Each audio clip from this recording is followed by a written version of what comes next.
মুসলমান ঘরের ছেলে মেয়েরা শুনে রেখে দিন, এই পৃথিবী যখন ধ্বংস করা হবে, যখন কিয়ামত শুরু হয়ে যাবে, আমার আল্লাহ হযরত ইসরাফিল আলাইহিস সালাতু সালাম সিংহায় ফুৎকার দেওয়ার জন্য রেডি হয়ে আসেন। যেদিন অর্ডার হয়ে যাবে আল কারিয়া আল কারিয়া তুমাল কারিয়া ওমা আদরাকা মাল কারিয়া, আল কারিয়া ভয়ঙ্কর আওয়াজ। হযরত ইসরাফিল আলাইহিস সালাতু সালাম যেদিন সিংহায় ফুৎকার শুরু করবেন,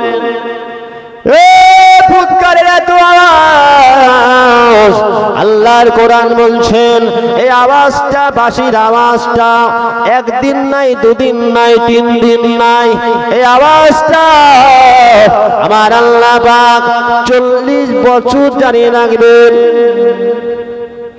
আপনারা শুনছেন?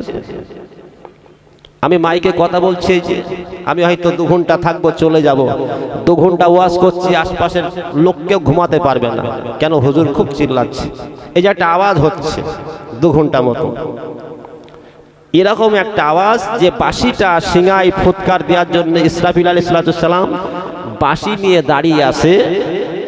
এই বাঁশির আওয়াজটা এত ভয়ঙ্কর হবে, আল্লাহ কোরআনে বলছে আল কারিয়া, বিকট আওয়াজ। আল্লাহ এই কথাটা 2 বার উচ্চারণ করেছে, আল কারিয়া তুমাল কারিয়া ওমা আদরাকা মাল কারিয়া, আল কারিয়া ভয়ঙ্কর আওয়াজ, যে আওয়াজে দুনিয়া তছনছ তছনছ হয়ে যাবে।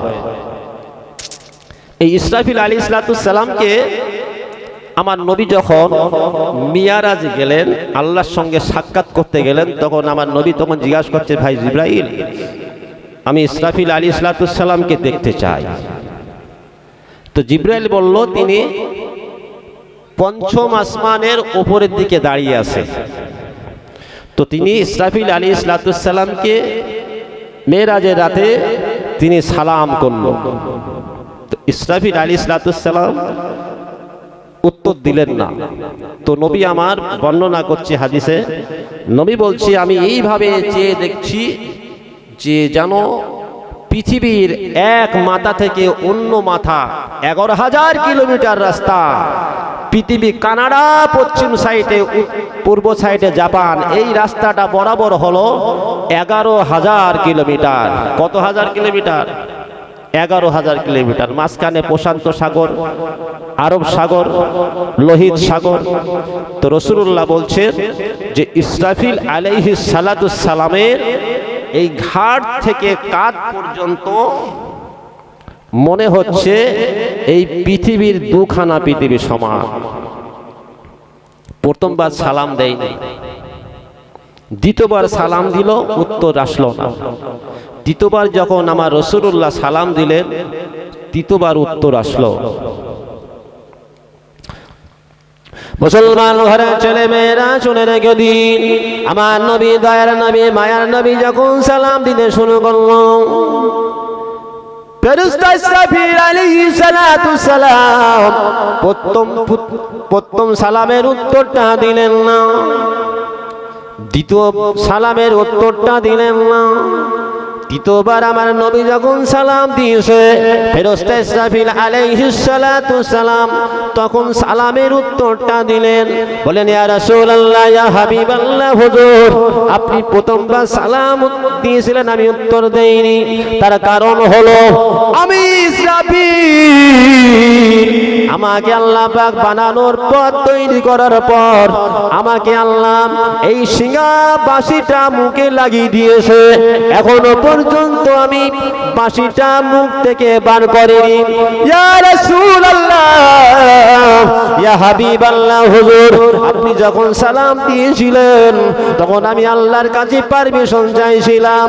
ও রব্বুল আলামিন, আল্লাহ যে নবীকে তৈরি করলেন তামাম পৃথিবী আপনি বানাতেন না, যে হাবিবকে তৈরি না করলেন আমি ইসরাফিল আমাকে আপনি তৈরি করতেন না, সে হাবিব আমাকে সালাম দিচ্ছে। ও রব্বুল আলামিন, আল্লাহ আমি বাঁশিটা মুখ থেকে বার না করলে তো সালামের উত্তর দিতে পারে না। ও রব্বুল আলামিন, আল্লাহ আপনি আপনি একবার অর্ডার দিন। আমার আল্লাহ সঙ্গে সঙ্গে অর্ডার দিয়ে দিয়েছিল, এই ইসরাফিল আমার বন্ধু আমার হাবিব আমার দাওয়াতে আমার বাড়িতে আসতেছে, তুমি লেট করো না, দেরি করো না, আমার বন্ধুকে তুমি সালামের উত্তর দিবে না। ইসরাফিল আলাইহিস সালাম বাঁশিটা বার করে সালামের উত্তর দিল। রসুল আমার বর্ণনা করছে যে এই সব বড় আমি এইভাবে চেয়ে দেখছি, ঘাট থেকে কানের লতি পর্যন্ত মনে হচ্ছে 700 বছরের রাস্তা। কত বছরে বললাম? 700 বছরের রাস্তা। তাহলে এত বিকট লম্বা ইসরাফিল আলাইহিস সালামকে আল্লাহ পাক বানিয়েছে। মুসলমান ঘরের ছেলে মেয়েরা শুনে রেখে দিন, এ তরুণের আব্বারা মায়েরা, ইসরাফিল আলাইহিস সালাম যখন প্রথম সিংহায় ফুৎকার দিয়ে দেবে, আল কারিয়া আল কারিয়াতু মাল কারিয়া ওয়া মা আদরাকা মাল কারিয়া, এ ফুৎকারের এত আওয়াজ, দুনিয়াটা এক এত বড় আওয়াজ, বিল্ডিং বালাখানাগুলো দুনিয়ার মানুষ তৈরি করে রেখেছে, 10 তলা 20 তলা 50 তলা, বড় বড় টাওয়ার গুলো, মোবাইলের টাওয়ার গুলো, বড় বড় বিরাজ গুলো, বড় বড় এমন করে ব্রিজ গুলো, কালভার্ট গুলো, তাম পৃথিবী যত পাহাড় আছে নদী আছে সবগুলি এই আওয়াজের এত বিকট আওয়াজ। আল্লাহ পাক যখন সিংহায় ফুৎকার দিয়ে ওটা দিয়ে দেবেন, প্রথম ফুৎকারে আওয়াজ 40 বছর থাকবে। তাম পৃথিবী এমন আড্ডার মতো পাই পাই করে ঘুরতে থাকবে। তামাম পৃথিবী এই আওয়াজে গোটা পৃথিবী তছনছ হয়ে যাবে, আকাশের চন্দ্র সূর্যগুলো খসে খসে পড়বে। যেমন মায়েরা দেখবেন গামলার ভিতরে আটা নিয়ে ছাড়ে না, গোল করে যে পাক মারে, পৃথিবী এরকম হয়ে যাবে 40 বছর ধরে। কোথায় যার কোনো রাস্তা নাই, সাগর মহাসাগর গুলো সব মাটির সঙ্গে মিশে কাদা হয়ে যাবে, মানুষের কোনো অস্তিত্ব থাকবে না। এই আজাজিল শয়তান আল্লাহকে বললেন, আল্লাহ আমি আপনাকে ইবাদত করেছি, আমার অপরাধ হলো আদমকে সেজদা করলাম না, তো আমি যে ইবাদত করেছি আমার মতো ইবাদত আর কোন ফেরেশতা মণ্ডলীর করতে পারবে কি সন্দেহ আছে? আপনারা শুনছেন তো? তো আমাকে আমার এই প্রতিদান কি দেবেন? তখন আল্লাহ বলল, তুমি কি চাও? আজাজিল বলল, শয়তান আমাকে হায়াত দিতে হবে। আল্লাহ বলল, ঠিক আছে, তোমার প্রথম ফুৎকার পর্যন্ত হায়াত দিয়ে দিলাম। এই শয়তান বলল, না, আমাকে দ্বিতীয় ফুৎকার পর্যন্ত দিতে হবে। তার কারণ শয়তান ভালো করে জানে প্রথম ফুৎকারে এত আওয়াজ হবে, এই আওয়াজে দুনিয়ায় মশা মাছি থেকে শুরু করে 18,000 মখলুকাত সৃষ্টিজীব সব মারা যাবে, আর দ্বিতীয় ফুৎকারে তাদের সবকে জিন্দা করা হবে। তাই শয়তান বুদ্ধি খাটিয়ে বলছে, আমার দ্বিতীয় ফুৎকার পর্যন্ত দাও। তার মানে ও মরবে না, বুঝতে পারছেন? প্রথম ফুৎকার হয়ে যাবে, তামাম পৃথিবী সব শেষ হয়ে যাবে, কোনো মানুষ আর বেঁচে থাকবে না, পশু 18,000 মখলুকাত কিচ্ছু বেঁচে থাকবে না। এই রূহগুলো ইল্লিন এবং সিজ্জিনে, আমরা যারা এখানে আজকে বসে আছি, আমাদের রূহগুলো কারবা চলে যাবে ইল্লিনে, কারবা থাকবে সিজ্জিনে। আমাদের যেখানে কবরস্থ করা হবে, দ্বিতীয় ফুৎকারে ইল্লিন থেকে রূহগুলো বার হয়ে হাওয়ার গতিতে উঠতে উঠতে যেখানে যার কবরস্থ করা হয়েছিল ঠিক তার কবরে চলে যাবে। জোরে বলেন সুবহানাল্লাহ। এই কথাগুলো কুরআন থেকে বলছি। এই কথাগুলো শুনলে ঈমান মজবুত হবে, এই কথাগুলো শুনলে ঈমান মজবুত হবে এবং আল্লাহর প্রতি ভয় তৈরি হবে, ইবাদতে মন লাগবে। জোরে বলেন ঠিক কি? আমি যে সিস্টেমে কথাগুলো বলছি কোরআন থেকে, ঠিক হুবাহু মৃত্যুর পর কিয়ামত পর্যন্ত এই প্রসেসিং এ আপনাকে আমাকে যেতে হবে। মুসলমান ঘরের ছেলে মেয়েরা শুনে রেখে দিন, ইসরাফিল আলাইহিস সালামের সিংহায় ফুৎকার দ্বিতীয়বার শুরু হয়ে যাবে। ফুৎকারের এত আওয়াজ 40 বছর ধরে আওয়াজ জানিয়ে থাকবে। আমাকে আপনাকে পৃথিবীর যেই জায়গায় আমবাগানে বাঁশবাগানে কবরস্থ করা হয়েছিল, কারবা ইল্লিনে থাকবে, কারবা সিজ্জিনে থাকবে রূহগুলো। এই রূহগুলো ইল্লিন সিজ্জিন থেকে আল্লাহ পাক সেদিন ছেড়ে দেবে। রূহগুলো উঠতে উঠতে উঠতে উঠতে অমুক চাচার কবরস্থ আছে অমুক জায়গায়, কবরে এসে হাজির হয়ে যাবে। কবরে যেভাবে আমাদের রাখা হয়েছিল সেই বডির সঙ্গে সেটিং হয়ে যাবে। তৃতীয় ফুৎকার শুরু হয়ে যাবে। এই দ্বিতীয় ফুৎকারের মিডল পজিশনে আমার আল্লাহ আসমান থেকে হালকা ধরনের পানি বর্ষণ করবে। হালকা ধরনের পানি, এই হালকা ধরনের পানি যখন বর্ষণ হবে গোটা জমিনটা ভিজে যাবে। যখনই ভিজে যাবে আর কবর থেকে মানুষগুলো ঠেলে ঠেলে সব উঠবে। জোরে বলেন সুবহানাল্লাহ। দেখবেন কোনো কদুর চারা, লাউ চারা থাকলে একটু হালকা পানি পেলে ফুটে বেরিয়ে যায়। কথা বলেন ঠিক কিনা? কোরআন ঠিক এভাবে বলছে। আর হাদিসে আছে, দেখবেন এই ওয়াজগুলো আমিও শুনেছি, হাদিসে আছে। হাদিস বলছে না, বক্তারা বলছে। তার কারণ এই ওয়াজগুলো যারা করছি আমি প্রচুর হাদিস এবং কোরআন খুঁজেছি, কিন্তু কোথায় আমি খুঁজে পাচ্ছি না। কথাগুলো যেটা আমি বলছি এটা কোরআন বলছে যে দ্বিতীয় ফুৎকারের মিডিল পজিশনে হালকা ধরনের পানি হবে, পানিতে জমিনটা ভিজে যাবে আর রূহগুলো ইলমিন সিজ্জিন থেকে কবরে আসবে। এই যে নরম নরম ভাব হয়ে যাবে, যে যার মতো ঠেলে কিয়ামতের ময়দানে উঠবে। আর হাদিস বলছে যে এই সূর্যের মুখটা 12টা হবে। কথা শুনছে আপনারা? সূর্যের মুখটা 12টা হবে। সূর্যের তামা মাটির তামা হয়ে যাবে। এখন যদি তামা হয়ে যায় তাহলে তামার ওপরে পানি ঢেললে কি তামা নরম হবে? হবে না। এগুলো হাদিস বলছে না, বক্তারা বলছে। লা ইন্নী আউলিয়াল্লাহি লা খাউফুন আলাইহিম ওয়ালা হুম ইয়াহজানুন। وقال النبي صلى الله عليه وسلم فضل العالم ولا العابد كفتني على أدناكم. قال عليه الصلاة والسلام إن الله وملائكته يصلون على النبي يا أيها الذين آمنوا صلوا عليه وسلموا تسليما. اللهم صل على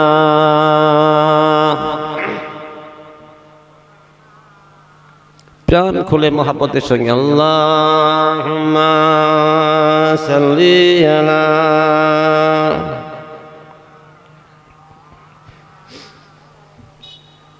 একটু যে কেন করেন লা ইলাহা ইল্লাল্লাহ, লা ইলাহা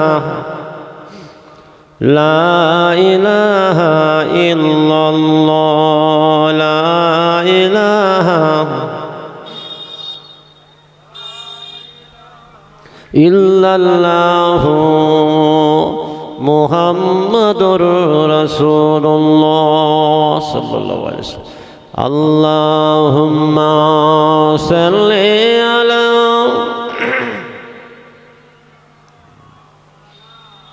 ওয়া আলি সাইয়্যিদিনা।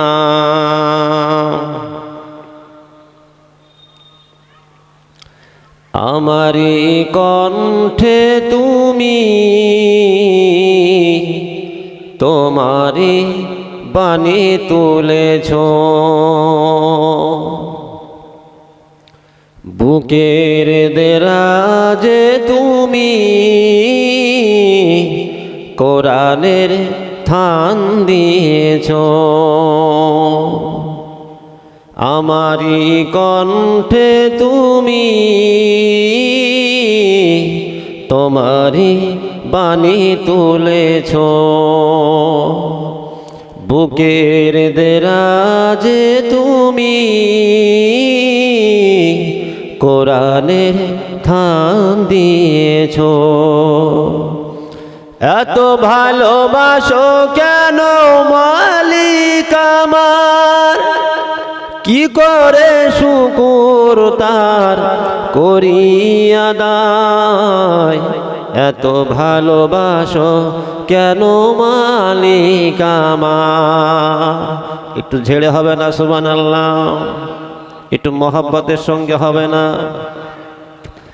আল্লাহু আল্লাহ আল্লাহ আল্লাহ আল্লাহ আল্লাহ আল্লাহ। হিদায়ার পথে পথে জীবন সমর, চলতে আমার তুমি করো কবুল। কুরআন গে যায় তোমাকে যেন পাই, কুরআন গে যায় তোমাকে যেন পাই। পথে চলি তোমারি আশায়, এত ভালোবাসো কেন মালিক আমার। এত ভালোবাসো কেন মালিক আমার। আমারি কণ্ঠে তুমি তোমারি বাণী তুলেছ, বুকের দেরাজে তুমি কোরআনের থান দিয়েছ। এত ভালোবাসো কেন মালিক আমার, কি করে শুকর তার করি আদায়। এত ভালোবাসো কেন মালিক আমার। আলহামদুলিল্লাহ। উপস্থিত আমার দিনদার ইমানদার, আমার বয়স্ক চাচা যান, আব্বা জানেরা,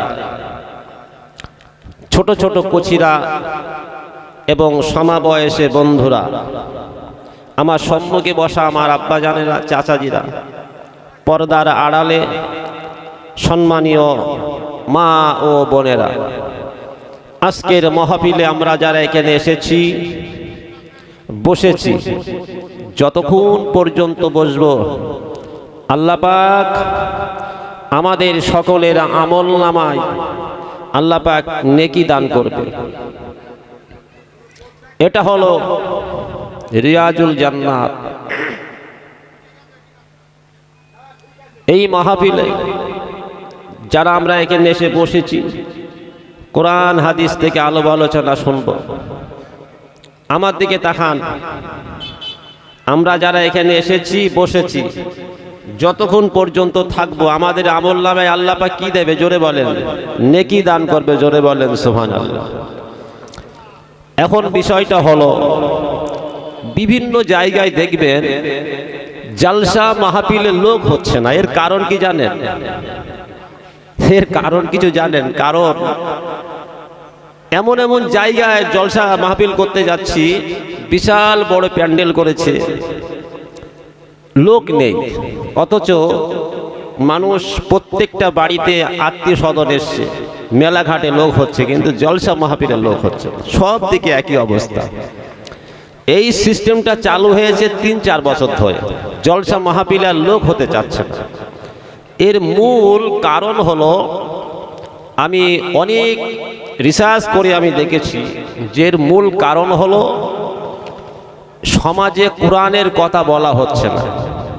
কোরআন থেকে যত বক্তা আসছে জলসা করতে, কোনো বক্তা সঠিক কোরআনের কথাগুলো বলছে না।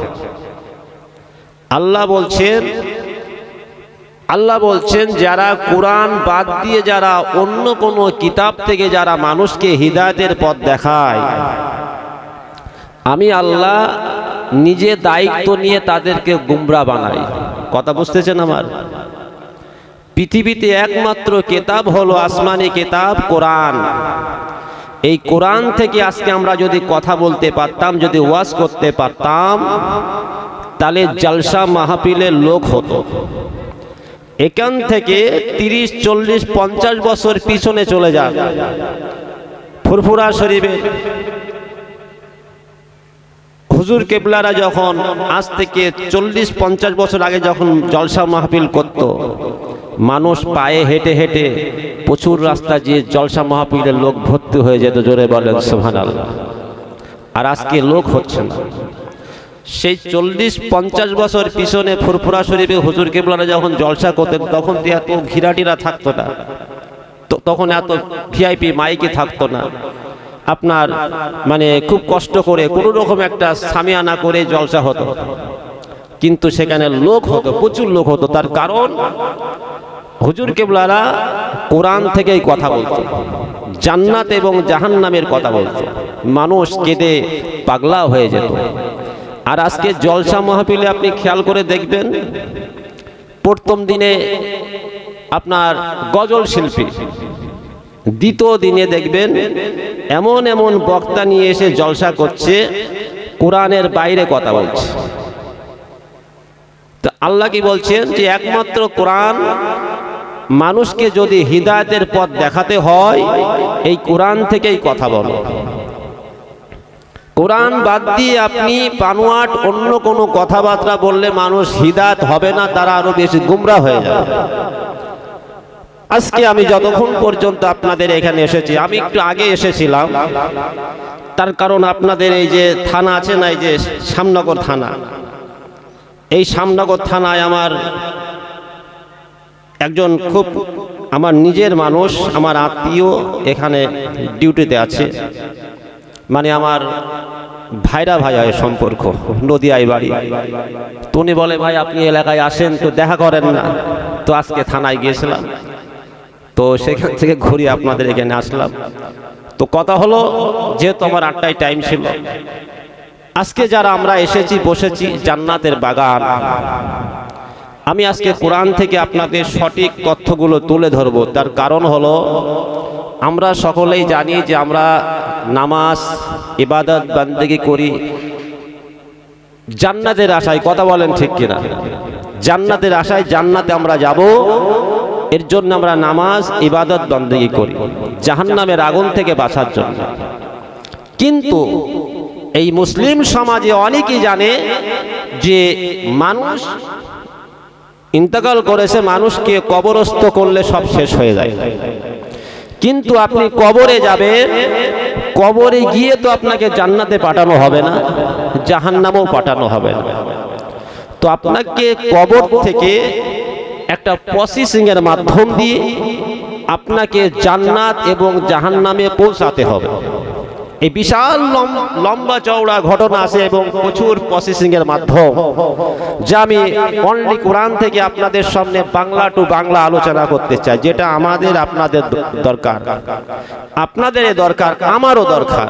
তার কারণ দুনিয়াতে এই শীতের রাতে ফজরের নামাজ পড়ি, ইবাদত বান্দেগি করি, কিন্তু জান্নাতের আশায় সন্তান যারা দুনিয়াতে বেঁচে আছে তারা খাটিয়াই করে কবরস্থানে দিয়ে চলে আসবে, 2 দিন পরে সব ভুলে যাবে। কিন্তু কবর থেকে আপনাকে তো যেতে হবে, আপনি কোন লাইন দিয়ে যাবেন জান্নাতে, এগুলো জানার দরকার আছে কিনা? জানার দরকার আছে তো। ঘটনা হলো, কোরআন বলছে কোন মানুষের যখন মৃত্যু হয়, মানুষের যে রুহটা, রুহুর কোনো মৃত্যু হয় না। এই রুহটা হলো আমাদের আদি পিতা হযরতে আদম আলাইহিস সালাতুস সালামের তৈরি করা 40,000 বছর আগে আল্লাহ পাক প্রত্যেকটা মানুষের রুহ বানিয়েছিল। কিয়ামত পর্যন্ত যত মানুষ দুনিয়াতে আসবে তাদের রুহ আল্লাহ পাক বানিয়ে রেখেছে। তখন থেকে রুহ জিন্দা, রুহুর কোনো মৃত্যু নাই। যে আমরা এখানে আজকে বসে আছি, এটা এই যে বডি নিয়ে আমরা বসে আছি, কেউ বা মোটা, কেউ বা হ্যাংলা, কেউ বা দেখতে সুন্দর, কেউ বা খারাপ, সবে আল্লাহর হাতে তৈরি। তবে এটা হলো আমাদের ফরেন বডি, ফরেন, এই বডিটা হলো ফরেন বডি। এইটা কিন্তু আমরা নয়। আমাদের ভিতরে যে রুহটা, আত্মা, যে হার্ট, যে রুহটা আছে সেইটাই হলো আমরা। আপনি যখন মৃত্যু হবে আপনার রুহটা ফেরেশতা মণ্ডলীরা জানটা কবজ করে নিয়ে চলে যাবে ইল্লিন বলে একটি জায়গা আছে। ইল্লিন এবং সিজ্জিন, এই দুইটা জায়গায় খারাপ কাজকর্ম করলে আপনার সিজ্জিনে রাখা হবে, দুনিয়ায় ভালো ভালো কাজ করলে তাদের রুহটা রাখা হবে ইল্লিন। আর এই ফরেন বডিটা বাঁশবাগানে, আমবাগানে কবরস্থ দেওয়া হবে। হাড় হাড্ডিগুলো খেয়ে চূর্ণ বিচূর্ণ হয়ে যাবে। 50 বছর পরে আপনার কবরের অস্তিত্ব আর থাকবে না। সেখান থেকে রোড হয়ে গেছে, ঘর বাড়ি হয়ে গেছে। তাহলে আপনার রুহটা যেখানে আছে সেই জায়গাটাই আযাব হবে, যেখানে রুহ আছে। আপনাদের পরিষ্কার করে একটু বোঝাই, আপনাদের এই শামনগর রোড, এই যে শামনগর রোড, কোনো একজন ব্যক্তি মোটর ভ্যান নিয়ে আসছে, আর একটা মোটর ভ্যান গিয়ে অ্যাক্সিডেন্ট করে হাতটা কেটে ছিটকে চলে গেছে। একটা হাত বা হাত কেটে ছিটকে চলে গেছে। হাতের ওপর দিয়ে একটা 10 চাকা লরি উঠে গেল। তাহলে সেই হাতের ওপর দিয়ে চাকাটা চলে গেছে, ওই ব্যক্তির কষ্ট হবে কি? কষ্ট হবে? কষ্ট হবে না। তার কারণ হলো বডি থেকে হাতটা ছিটকে গেছে, বডি থেকে চলে গেছে। হাতের ওপর দিয়ে কিছু গেলেও তার ব্যথা লাগবে না, তার কারণ হাত তো কেটে বাদ হয়ে গেছে। তো রুহটা যখন আপনার বডি থেকে যখনই চলে যাবে, আপনার ফরেন বডি, আপনি যে দুনিয়ায় খারাপ কাজ করেছেন এবং ভালো কাজ করেছেন, ভালো কাজ করলে আপনি আরামে থাকবেন, সেটা ইল্লিন। আর যদি খারাপ কাজ করেন আপনাকে সিজ্জিনে থাকতে হবে। আপনারা বুঝতে পারছেন? যেহেতু আমরা নামাজ পড়ি, আমরা জান্নাতের আশায়, এই প্রসেসিং ওয়াজগুলো আপনাদের জানার দরকার আছে কিনা? মুসলমান ঘরের ছেলেমেয়েরা শুনে রেখে দিন, কোন মানুষের যখন মৃত্যু হয়ে যায়, ও ব্যক্তিটার রুহটা ইল্লিন বলে একটি জায়গা আছে। এই ইল্লিনটা হলো 6ম আসমানের উপরে। ও 6ষ্ঠ আসমানের উপর আরেকটি জায়গা আছে, ও জায়গাটির নাম হলো আরাফ। এই আরাফের উপরে জায়গাটার নাম হলো সিদরাতুল মুনতাহা। আর সিদরাতুল মুনতাহার উপরে জায়গা হলো আমার আল্লাহর আরশ পাক। 6ম আসমানের উপরে জায়গাটার নাম হলো ইল্লিন। আর 6ম জমিনের জায়গাটার নাম হলো সিজ্জিন। আমার আল্লাহ এই সিজ্জিনটা হলো জাহান্নামের 2 কপি, জেরাস কপি। এই সিজ্জিনটা হলো আযাবের জায়গা, আগুনের জায়গা। আর ইল্লিনটা হলো শান্তির জায়গা, আরামের জায়গা। যতদিন পর্যন্ত আমার আল্লাহ কিয়ামত না শুরু করবে, ততদিন পর্যন্ত কোন ব্যক্তি জান্নাতে যেতে পারবে না, জাহান্নামে যেতে পারবে না। এই সিজ্জিনটা হলো ওয়েটিং রুম, রুহুদের ওয়েটিং জায়গা। ইল্লিনটা হলো রুহুদের ওয়েটিং জায়গা, ওয়েটিং এ থাকতে হবে কোটি কোটি বছর। কবে যে কিয়ামত শুরু হবে কেউ বলতে পারে না। তবে নবী আদম থেকে শুরু করে এই পর্যন্ত হাজার হাজার মানুষ মরে কি মরে না? আমরা হয়তো অনেকেই জানি মানুষ মারা গেলে হয়তো জান্নাতে চলে যায়, কথা বলেন। আমরা অনেকে হয়তো মনে করি মানুষ মারা গেলে হয়তো জাহান্নামে চলে যায় না। আমার আল্লাহ যতদিন পর্যন্ত দুনিয়া বাঁচিয়ে রাখবে, ততদিন পর্যন্ত কেউ জান্নাতে যেতে পারবে না, জাহান্নামে যেতে পারবে না। তবে দুনিয়ায় যারা খারাপ খারাপ কাজ করেছে, যারা ইবাদত বন্দেগী করেনি, যারা মানুষের সঙ্গে অত্যাচার করেছে, নির্যাতন করেছে, যারা শরীয়তের বিরোধী কাজকর্ম করেছে, এ মানুষগুলোর রূহগুলো আল্লাহ পাক সিজ্জিনের ভিতরে রেখে দেবে। সিজ্জিন হলো ভয়ঙ্কর জায়গা, জাহান্নামের টুকবি। যতদিন পর্যন্ত আমার আল্লাহ কিয়ামত না শুরু করবে ততদিন পর্যন্ত তাদের রূহগুলো কিয়ামতের ময়দানে পাঠানো হবে না। বুঝতে পারছেন? দুনিয়াতে চলবে, দুনিয়া চলবে, দুনিয়া কবে যে কিয়ামত হবে কেউ বলতে পারেনি, আমার নবীও বলতে পারেনি। রাসূলুল্লাহকে অনেকবার ইহুদিরা প্রশ্ন করেছিল, ইয়া রাসূলুল্লাহ, ইয়া হাবিবাল্লাহ, আপনি তো কিয়ামতের ভয় দেখান, তো কিয়ামত কত সালে কোন সময় হবে? আমার নবীও বলতে পারেনি। তিনি বলেছেন আমার আল্লাহ জানেন। এই রূহগুলো সিজ্জিন এবং ইল্লিনে রাখা থাকবে। এবার যে যারা দুনিয়ায় ভালো কাজ করেছে, যারা গরিব ইবাদত, যাদের ইবাদতের ভিতরে যাদের গরিব, গরিব মানে আপনারা বোঝেন কিছু, গরিব ইবাদত, গরিব তার মানে সপ্তাহে একবার নামাজ পড়েছে জুম্মার দিন, বছরে 2 বার নামাজ পড়েছে ঈদের দিন, ভুল করে সারা বছর একটা করে রোজা রেখেছে, তবে মুসলিম ঘরে জন্ম হয়েছে, মুসলমান স্টিকার মেরে ঘুরে বেড়ায়, এদের বলা হয় গরিব। নামাজ কালাম না পড়লেও আজকে জলসার কমিটিতে নাম লিখিয়েছে কিছু সওয়াবের আশায়, জোরে বলেন ঠিক কিনা? এই মানুষগুলো বলা হয় ইবাদতের দিক থেকে গরিব। তবে এই মানুষগুলো জান্নাতে যাবে। যেমন দেখবেন আপনাদের এই ভাঙড় এলাকায় 4 তলা বাড়ি আছে, আবার ঠিক তিনার বাড়ির পাশেই একজন গরিব মানুষের বাড়ি আছে, কথা বলেন ঠিক কিনা? তিনি গরিব মানুষ, তিনি বড়লোক মানুষ, তবে ইবাদতের ভিতরে বড়লোক এবং গরিব আছে। যারা 5 ওয়াক্ত নামাজ পড়েন, হজ যাকাত দান খয়রাত করেন, তারা বড়লোক ইবাদত। আর যারা বছরে 2 বার করে ঈদের নামাজ পড়ে, জুম্মার দিনে নামাজ পড়ে, তবে তাদের মনে বিশ্বাস আছে, আল্লাহর ওপরে বিশ্বাস আছে, রসুলের ওপরে ভালোবাসা আছে, হয়তো কাজকর্মের ব্যাপারে নামাজ পড়তে পারে, অল্প একটু ইবাদত করে, তাদের বলা হয় গরিব ইবাদত। এই গরিব ইবাদত এরাও কিন্তু জান্নাতে যাবে।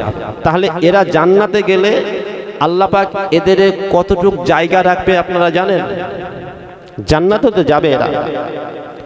এদের জন্য আল্লাহর কোরআন বলছে, যারা ইবাদত কম করেছে, গরিব ইবাদত, তাদের জন্য জায়গা আল্লাহ পাক এই দুনিয়ার সমান 10টা পৃথিবী সমান জায়গা জান্নাতের ভিতরে রেখেছে। একটু জোরে বলেন সুবহানাল্লাহ। এখন এই ওয়াজগুলো করলে যারা ভূগোলের ছাত্র তারা হয়তো বলবে হুজুরের মাথা খারাপ হয়ে গেছে। যারা ভূগোল নিয়ে গবেষণা করে, যারা পড়াশোনা করে, হুজুরের মাথা খারাপ হয়ে গেছে যে পৃথিবীর মতো 10টা পৃথিবী একটি মানুষকে জায়গা দেওয়া হবে। আমরা 850 কোটি মানুষ এই পৃথিবীতে ঘুরে বেড়াচ্ছি, বসবাস করছি, হুজুর ভুলভাল ওয়াজ করছে। তবে এই হাদিসটার সঙ্গে বর্তমান বিজ্ঞান যুগের বিজ্ঞানীরা রিসার্চ করে তথ্য করেছে যে 1500 বছর আগে আব্দুল্লাহর বেটা হযরত মুহাম্মদ রাসূলুল্লাহ সাল্লাল্লাহু আলাইহি সাল্লাম যে একটা হাদিস বলেছে, সর্বশেষ গরিব ব্যক্তি মানুষটি জান্নাতের ভিতরে যাইবে, তার জন্য আল্লাহ জায়গা রেখেছে দুনিয়ার পৃথিবী সমান 10টা পৃথিবী। এই হাদিসটা নিয়ে বিজ্ঞান যুগের বিজ্ঞানীরা ইংল্যান্ড, জাপান, রাশিয়া, আপনার আমেরিকা, কানাডা, বড় বড় বিজ্ঞান যুগের বিজ্ঞানীরা এই হাদিসটা এবং কোরআন নিয়ে গবেষণা করেছে। কোরআন গবেষণা করে করে এরা কিন্তু ফলাফল পেয়ে গেছে। এই ওয়াজটা আমি লাস্টের দিকে করব, তার কারণ এটা হচ্ছে শেষের দিকে ওয়াজ, এটা আমি আগে প্রথম দিকে গুছিয়ে যাই।